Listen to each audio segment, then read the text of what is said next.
Hello दोस्तों, अभी तक हम देख चुके थे एविडेंस और लिमिटेशन एक्ट के जो आपके 50 क्वेश्चन थे वो हम कर चुके हैं। आज हमारा टारगेट 51 से लेकर 100 क्वेश्चन तक होगा, क्योंकि धीरे धीरे चलने से ही मंजिल मिलती है। अगर आप कंसिस्टेंटली एक ही काम को करते रहेंगे तो आप सक्सेस पा जाएंगे। लेकिन अगर एक दिन में आप 8 घंटे पढ़ते हैं और फिर एक हफ्ते तक कुछ नहीं पढ़ते तो आपको उससे कोई फ़ायदा होने वाला नहीं है। तो चलिए अब चलते हैं नेक्स्ट क्वेश्चन की तरफ। Which section of limitation act 1963 provide provision relating to fraud और मिस्टेक। फ्रॉड और मिस्टेक से जुड़ा हुआ जो प्रोविज़न है लिमिटेशन एक्ट में वो कहाँ पर है? तो सेक्शन 17 में दिया गया है। नेक्स्ट क्वेश्चन की बात करते हैं। नेक्स्ट क्वेश्चन है व्हाट इज़ मीन बाय एजेस्डम जेनेसिस जेनेरिस। एजेस्डम जेनेरिस का मतलब क्या है? द सेम काइंड, एक ही तरह के। नेक्स्ट क्वेश्चन है what do you understand by कासस ओमिसस। कासस ओमिसस से आप क्या समझे? तो इसका सही आंसर होगा court has no right to fill up the gap of the statutes. जो स्टेट्यूज हैं उनके बीच में जो कोर्ट को गैप लगता है उसे भरने की कोर्ट को पूरा करने का अधिकार नहीं है। अपना नेक्स्ट क्वेश्चन है व्हाट इज़ मीनिंग ऑफ नोसिटूर ए सोसिलिस। नोसिटूर ए सोलिसिस का क्या मतलब है? नोसिटूर ए सोलिसिस का मतलब है knowing by association. Knowing by association, सहचर्य से जानना। अपना नेक्स्ट क्वेश्चन है doctrine of colourable legislation. Doctrine of colourable legislation क्या है? डॉक्ट्राइन ऑफ कलरेबल लेजिस्लेशन होता है what can not be done directly can not be done indirectly. जो प्रत्यक्षतः नहीं किया जा सकता अप्रत्यक्षतः भी नहीं किया जा सकता, मतलब जो डायरेक्टली नहीं हुआ वो इनडायरेक्टली भी नहीं होगा। नेक्स्ट क्वेश्चन है who has the power to interpret the statutes. Statutes को इंटरप्ट करने की पावर किसके पास है? स्टेट्यूज का इंटरप्ट करने की जो पावर है वो कोर्ट के पास है। स्टेट्यूज का मतलब है संविधियाँ, मतलब वो विधियाँ जो बनाई गई हैं। अपना नेक्स्ट क्वेश्चन है what do you understand with अट्रेस मैजिस वॉलेट क्वेम पीरियड। इसका ये जो यहाँ पर आपको कोटेशन दिया गया है इसका क्या मतलब है? इसका मतलब होता है जो अमान्य है उससे मान्य करना अच्छा है, मतलब जो गलत है उससे सही करना ज़्यादा बेटर है। It may rather become operative than null. Next question है what is delegated legislation. Delegated legislation का मतलब क्या होता है? डेलीगेटेड वर्ड जहाँ भी आपको दिखाई दे तो मैं आपको इसका सीधा सा मतलब बता देता हूँ। डेलीगेटेड का मतलब होता है कि अपनी पावर आपने किसी और को दे दी। अब क्वेश्चन का आंसर देख लेते हैं। Law made by the authority to whom parliament has delegated the power.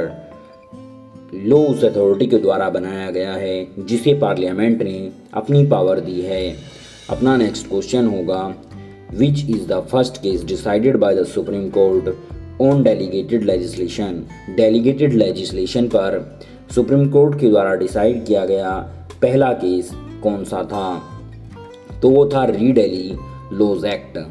अपना नेक्स्ट क्वेश्चन होगा what is the first main principle of interpretation. Interpretation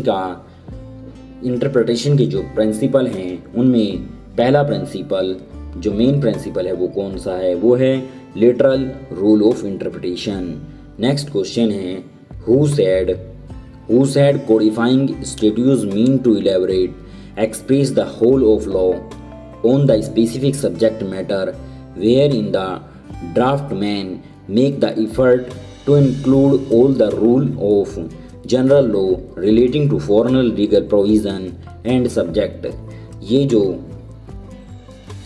जो कहा गया है वो किसने कहा है? तो इसे कहा है मैक्सवेल ने। अपना नेक्स्ट क्वेश्चन होगा intra virus mean. Intra virus mean का मतलब क्या? इंट्रा वायरस का मतलब क्या होता है? यानी प्राधिकार के अधीन का मतलब क्या होगा? Act done with in the authority given by law. Act done with in the authority given by law, जो लॉ के द्वारा अथॉरिटी दी गई है उस एक्ट को किया जाना। Amendment of law mean. Next question है amendment of law mean. Amendment law में अमेंड करने का मतलब क्या होगा? लॉ इज अमेंडेड, लॉ को संशोधित कर दिया गया। नेक्स्ट क्वेश्चन है internal aid to interpretation are. जो इंटरनल एड है इंटरप्रिटेशन में वो क्या क्या हैं? मार्जिनल नोट्स इंटरनल एड में आते हैं, हेडिंग इंटरनल एड में आती है, इलस्ट्रेशन इंटरनल एड में आता है। तो यहाँ पर ऑप्शन नंबर 4 सही होगा। नेक्स्ट क्वेश्चन है the proviso in an enactment mean. जो प्रोवाइसो है इनेक्टमेंट में उसका क्या मतलब है? तो an expression to the general rule, ये इसका सही मतलब है, मतलब सामान्य नियम का अपवाद। नेक्स्ट क्वेश्चन होगा which among the following are external aid of interpretation. External aid of interpretation इनमें से कौन सा है? तो डिक्शनरी और टेक्स्ट बुक एक्सटर्नल एड में आते हैं, parliamentary proceeding and public policy external aid में आते हैं, judicial decision and decision of foreign courts ये भी आपके एक्सटर्नल एड में आते हैं। तो यहाँ पर आपका ऑप्शन नंबर 4 बिल्कुल सही होगा। What do you mean by डेलीगेटस नॉन प्रोटेस्ट डेलीगेरी। डेलीगेटस नॉन प्रोटेस्ट डेलीगेरी का मतलब क्या है? Delegated power can not be further delegated. डेलीगेटस नॉन प्रोटेस्ट डेलीगेरी का मतलब होता है कि जो डेलीगेटेड पावर है वो आगे डेलीगेट नहीं की जा सकती। अपना नेक्स्ट क्वेश्चन है what do you mean by preamble. Preamble से आप क्या समझते हैं? प्रिम्बल जो है वो description of the main object of statute होता है। A preamble is an introductory statement. एक प्रिम्बल इंट्रोडक्टरी स्टेटमेंट होता है। Internal helper of interpretation of statute, internal helper भी होता है। तो यहाँ पर ऑप्शन नंबर 4 बिल्कुल सही होगा। Which among the following is external aid of interpretation of statute. External aid इनमें से कौन सा है?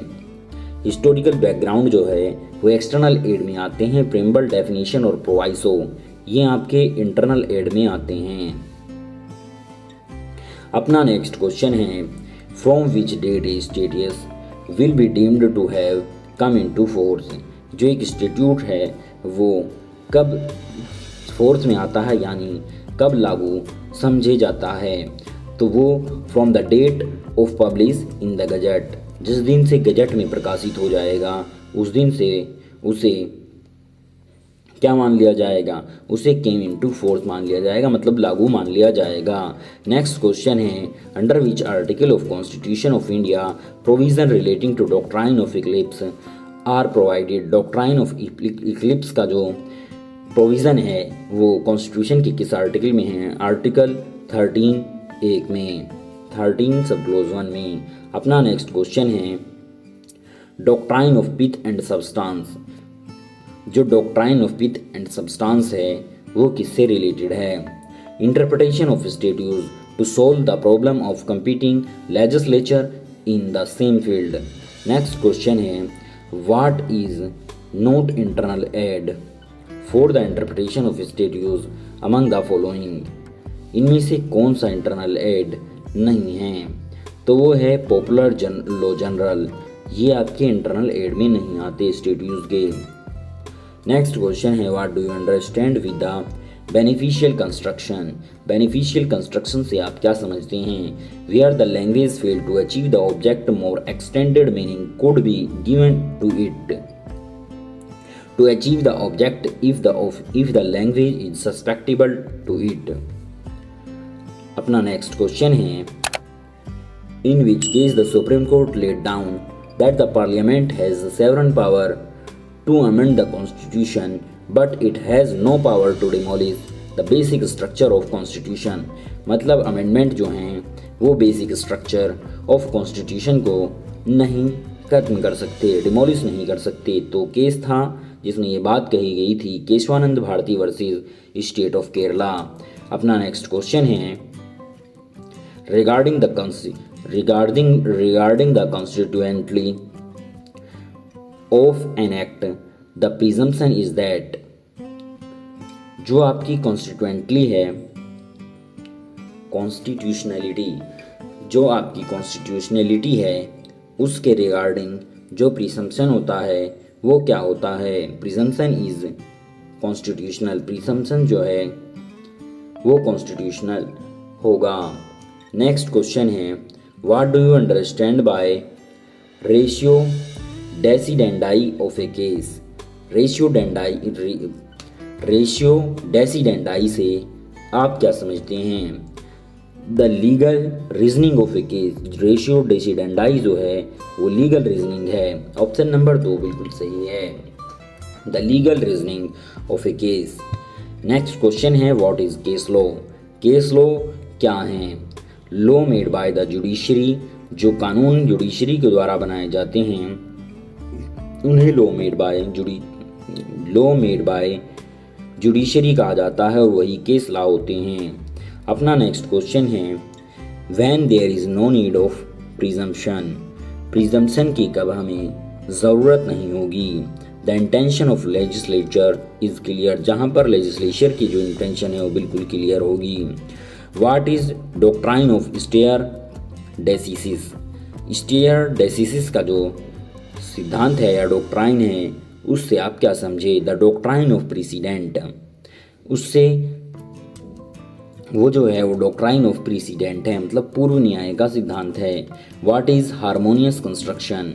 हार्मोनियस कंस्ट्रक्शन क्या है? Interpretation of the statute should be done in such a way that as far as possible there remain harmony against all the provision.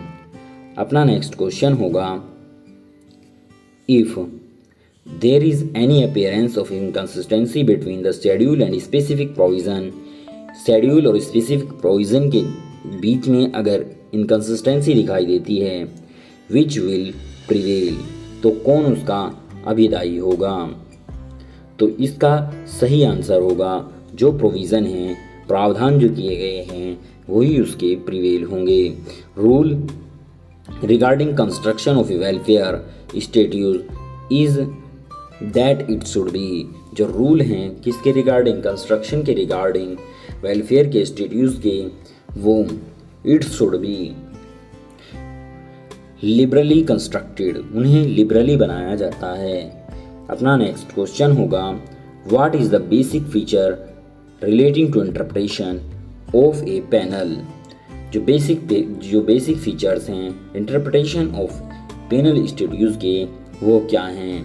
Panel statute should B strictly interpreted, जो panel मतलब जो दंड देने वाले statutes होते हैं उन्हें strictly interpret किया जाता है। In case of doubt benefit should be given to the accused, अगर डाउट होता है तो बेनिफिट किसे दिया जाना चाहिए? एक्यूज्ड को दिया जाना चाहिए। In absence of express provision accused could not be punished, अगर एब्सेंस है किसकी? एक्सप्रेस प्रोविज़न की, तो एक्यूज्ड को पनिश नहीं किया जा सकता। तो यहाँ पर ऑप्शन नंबर 4 बिल्कुल सही आंसर होगा। अपना नेक्स्ट क्वेश्चन होगा, which one of the following is the mischief rule? Mischief rule इनमें से कौन सा है? तो इसका सही आंसर है, जज should look at the mischief which the act was passed to prevent. अपना नेक्स्ट क्वेश्चन होगा, which of the following is the best description of golden rule of interpretation of statutes? Golden rule of interpretation of statutes का आपका best description यानी उल्लेख किस में किया गया है? तो यहाँ पर सही आंसर है word must be given their plain and ordinary meaning unless to do so would produce an absurd result. Next question होगा where there is conflict between specific law and general law. Specific law और general law के बीच में अगर conflict होती है तो कौन सा लॉ एप्लीकेबल होगा।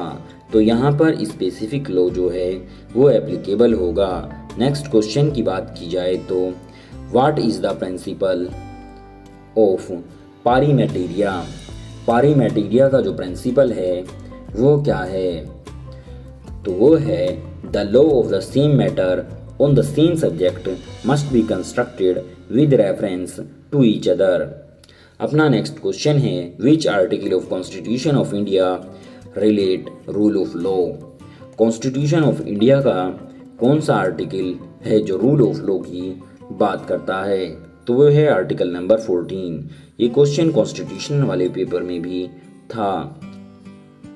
Which of the following is not rule of interpretation. Rule of interpretation का रूल इनमें से कौन सा नहीं है, तो जनरल रूल जो है वो इंटरप्रिटेशन ऑफ स्टेट्यूट्स का रूल नहीं है। नेक्स्ट क्वेश्चन की बात करते हैं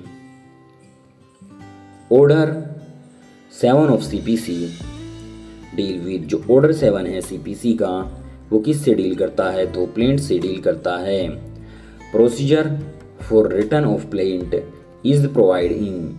प्लेंट को रिटर्न मतलब वापस करने का जो प्रोसीजर है वो किस में प्रोवाइड किया गया है, तो वो ऑर्डर नंबर 7 रूल 10 सबक्लोज 2 में है। Provision relating to return statement are provide in. Return statement से जुड़ा हुआ जो प्रोविजन है वो किस ऑर्डर में है, वो ऑर्डर नंबर 7 में ही है। In which order and rule of CPC the power of appellate court to transfer suit to the proper court has been given. CPC के किस रूल में appellate court to transfer suit to proper court, appellate court से suit को proper court में भेजने की power है। तो यहाँ पर सही आंसर है ऑर्डर 7 रूल 10B में। अपना नेक्स्ट क्वेश्चन होगा how much maximum time shall be given by the court to file return statement from the date of service of summon. जो date of service of summon है उससे maximum time जो कितना होता है रिटर्न स्टेटमेंट को file करने के लिए कोर्ट में, तो उसके लिए 90 डेज का प्रोविज़न होता है। नेक्स्ट क्वेश्चन है what do you understand bye reasonable classification. Reasonable classification से आप क्या समझे। रीजनेबल क्लासिफिकेशन होता है both the classification must be based on intangible differentia and the differentia must have regional relation to the object sought to be achieved by the act। अपना next question होगा where a plaint does not disclose cause of action। कहाँ पर जो plaint है वो disclose नहीं करेगा cause of action को, तो it can be reject, तो उसे रिजेक्ट किया जा सकता है। नेक्स्ट क्वेश्चन है as per order 8 rule 6 particular of set of be given. जो पर्टिकुलर ऑफ सेट ऑफ्स हैं वो ऑर्डर 8 और रूल 6 में दिए गए हैं। इसके तो जो रिटर्न स्टेटमेंट होता है उसका जो पर्टिकुलर ऑफ सेट ऑफ्स हैं यानी मुजरे की जो विशिष्टियाँ हैं वो ऑर्डर 8 में और रूल 6 में रिटर्न स्टेटमेंट की दी गई हैं। अपना नेक्स्ट क्वेश्चन है when any party from whom a written statement is required failed to produce the same within a fixed time before the court। इसका सही आंसर होगा बोथ द कोर्ट में प्रोनाउंस जज and the court may make any order regarding the suit। Next question है in which order and rule of CPC the provision for verification of pleading is provided। जो verification है किसका, pleading का, वो CPC में कहाँ पर है, तो वो रूल नंबर 6 रूल नंबर 15 और ऑर्डर नंबर 6 में है। दोस्तों वीडियो देखने के लिए थैंक यू। आप हमारे चैनल को सब्सक्राइब कर सकते हैं।